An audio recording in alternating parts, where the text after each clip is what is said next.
there, Kimberly with Knit for Brains today, and we are going to talk all about the mystery behind these guys, crochet hooks. We're going to talk about the sizes, why does it matter, the letters, what kind of yarn to use. All your questions hopefully will be answered in this episode all about crochet hooks.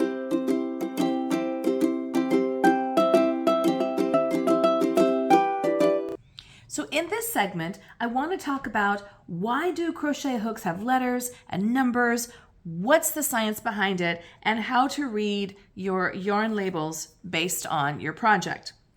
So the first thing, so the yarn label, right? It does more than just hold the yarn in place. What is this? The numbers, which are next to the crochet hook, which are right here, give you the recommended size hook for that particular yarn. In this instance, it's calling for somewhere around a 4mm hook. So this is the correct size hook. The number above the hook is the metric size, and the number under the hook is the US letter and the number size. The Craft Yarn Council, for instance, suggests a 4.5 to a 5.5mm weight yarn for DK weight yarn and a 5.5mm to a 6.5mm hook for worsted weight yarn. So let's talk about the different kinds of crochet hooks. Now, the first one that we're going to talk about is your wooden crochet hook. Now this can be any kind of wood, such as bamboo or a composite of dyed wood. So here I have my bamboo hook. Okay, and as you can see, the number is printed out right here. This is a 7mm. These are my furls. These are a composite wood, and this is a N. You can see here the letter, and also the millimeters. This one is a 9mm, and this is a P, which is a 10mm. So these are your wood hooks, and as you can see, they're all one piece. What's nice about this is you don't risk the yarn or your project snagging on the different pieces. Now you do have to be careful if you are using a wood hook that it's polished nice and smooth, such as these, and you're not going to run into any rough patches. This bamboo is pretty smooth, but sometimes they can splinter, especially up here in the hook. And then you can have it snag into your yarn, fraying your yarn, or possibly even tearing your yarn. So you just really want to be careful. But a lot of people really like the feel, the weight, they're a little bit heavier, of a nice solid wood or a bamboo hook. The next hook that I want to talk to you about is your plastic hooks. And I've got a couple here.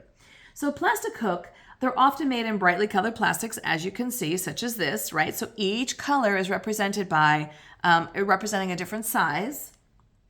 They also are usually one piece like this. So you see here, this is sort of your ergonomic size. So if you're going to be holding it, it fits better into the palm of your hand. So it helps with comfort and less fatigue on your hands when you're crocheting.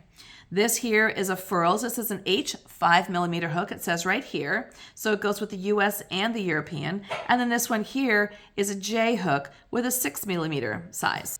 So these are also your plastic hooks. Now the difference here is that while it's all one piece, this extra area here, this ergonomic area, the comfort grip, it has a little bit of a definition change, but you can see there's also some nice bright colors here as well. This should not give you a problem with your yarn snagging across the tips. So these are your plastics. They are typically all one piece, a mold. The third one I want to talk to you about is the ergonomic crochet hook, which is basically what I have right here. Most of my crochet hooks have an ergonomic design to the handle, and that basically, again, just helps you to hold it better and doesn't give you as much finger and hand fatigue. This, for instance, is a non-ergonomic crochet hook, and as you can see, it's thin, and so if you're holding it this way, your hands are going to tend to get cramped because it doesn't fit into your hand as well. I don't prefer these. A lot of people start with these, but you can get something like these for not much more. So I personally would recommend starting with some kind of an ergonomic handle rather than these. Okay, but these are going to be your Boyd's or your Bates, your Susan Bates hooks, sort of beginning crochet hooks. And the last one I want to show you is your steel hooks. Now, this could be considered a steel hook. It is all one piece. The difference between this one and these is the ergonomic handle. Now these are either steel or aluminum. Usually they use aluminum, it's a little bit lighter. And these have a really nice ergonomic handle with a little thumb grip here where your thumb can sit. Okay, and this really does help with anti-fatigue. So these are the aluminum or steel with the ergonomic. This is your aluminum or steel without the ergonomic. These are your plastic hooks, which is a mold, right? It's all one piece. And then these guys here are going to be your composite wood or your bamboo hooks. Again, all one piece. So it really just depends on what your preference is for the different hooks that you want to use. Let's talk about the body of the crochet hook. So the body is made up of the shaft, the thumb rest, and the handle. Now the shaft is also known as the shank. It's the part of the crochet hook that is cylindrical. So it's this part right in here. It is where the stitches get their size. So if you see here that it says a 4.5 millimeter, we're talking about this area right here. Okay, so each one of these has that area. So this is going to be here, your shaft. This is going to be your handle, and then the thumb rest is going to be somewhere right about in here. Now some of these have a definitive area for your thumb rest. Okay? The size of the shank, again, is what's going to determine the size of your stitches. So the size of the shank here is referenced here on the millimeter size down there. So let's talk about the different types of crochet hooks. Who knew that there was so much to do with crochet hooks? So crochet hooks come in two main styles, inline and tapered. Within North America, these are often known as the Bates or the Boyles, respectively, because they're the most common brands, right? So it's going to be something like this. Outside North America, the tapered hook shape is used almost exclusively, and you may not be able to find any inline hooks outside the United States. So when we're talking about inline and tapered, here's the difference. Notice here how the hook is in line with the rest of the hook. It's slim, it has a sharper, like a pointed head, and it's more in line with the shaft of the crochet hook. The tapered hook shows it's a little bit more rounded here, and then it tapers down to the end. So if you look closely, these are your two differences. This is more of an inline, comes straight across, and then this here is your tapered. As you can see, it's a little bit higher than the shaft, and it tapers down. Again, this is really a personal preference. I have all different kinds of hooks, tapered and inline, and I haven't really noticed a difference. Some people will find that this is easier to get into smaller stitches and pick up your stitches and pull through. So it's really, again, going to be up to you. So why is there a hook on the crochet hook? That's a great question. Well, to put it simply, a crochet hook is a tool which used to create loops in the thread or the yarn to interlock them into the stitches. It's also commonly known as a crochet needle, like a knitting needle. So let's demonstrate. The round shaft is pointed at one end, which eases into the insertion of the hook through the material as it's being crocheted. So the more pointed, usually the easier it is to get your stitches, as you can see here. So here's the age-old question. How do you hold a crochet hook? Is it better to hold it as a knife, or is it better to hold it as a pencil? The answer is whatever is comfortable for you. I was taught holding it like a knife, so for me, that's most comfortable. And you hold it like you would with a knife. I use my index finger to hold the yarn in place. I come down into the stitch, and I come back around. That's how I learned. This is the pencil stitch. Not as comfortable for me, but maybe I would just have to get used to it. So basically you hold it in place and then you just use your wrist to turn the hook. So it's a little bit more wrist action as opposed to doing the knife position. Again, it's up to you. There's no right or wrong way to do this.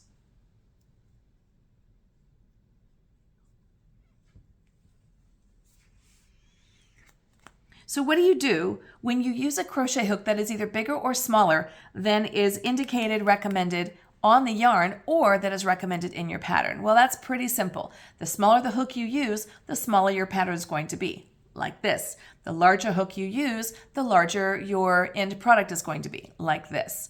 So it really depends on what you want to do, but it's really recommended that you use what the pattern and what the yarn type calls for. So the letters that you see, like the N and the P and the F and the H and the J, these are only used in the United States. Crochet hooks from other countries are not labeled this way. All right, now let's talk about the mysterious number 7. So in addition to the letter designations for crochet hooks, the number designations can also be used. So an H hook is often referred to as an 8. A G hook like this one is often referred to as a 6. But between a G6 and an H8 is a mysterious size 7. A size 7 crochet hook is actually a 4.5 millimeter crochet hook, and it's right between the G and the H, just like this. If you're using US terminology, we tend not to use this size. If you notice, the 6 is a 4 millimeter, the 7 is a 4.5 millimeter, and the H is a 5 millimeter. So there is a big difference between 4 and 5 millimeter, thus the lucky number 7. If you're going to use just one method for picking hook sizes, I would recommend using millimeters because that is worldwide.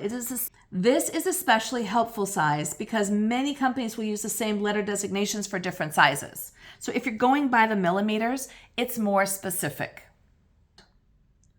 A millimeter should be about the same all around the world, but every manufacturer's equipment differs just a little bit. So a 1 millimeter hook from one company can actually be a little bit smaller or larger from another company. So each hook can be a little bit different, thus coming up to my next point. If you're using one specific hook on your project, don't switch over to another company's hook because your sizes might be different. The only time I would recommend changing sizes is if it's dictated in the pattern. Let's say that you're doing a border as opposed to the sweater or something along those lines where you want to have a differentiation in the hook size.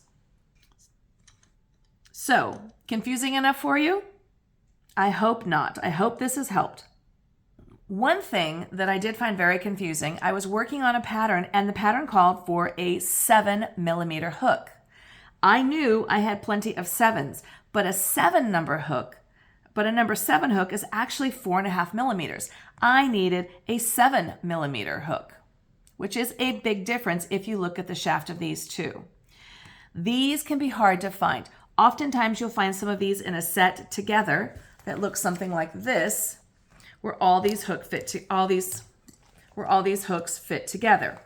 But the 7 millimeter hook is not a typical size, and so therefore I had to find it individually, and it was difficult. Oftentimes I found a company stating that they had a 7 millimeter hook, but it was really a 6 or an 8, and I actually needed the 7 millimeter. So you really have to be careful with what you're looking for and what the pattern calls for.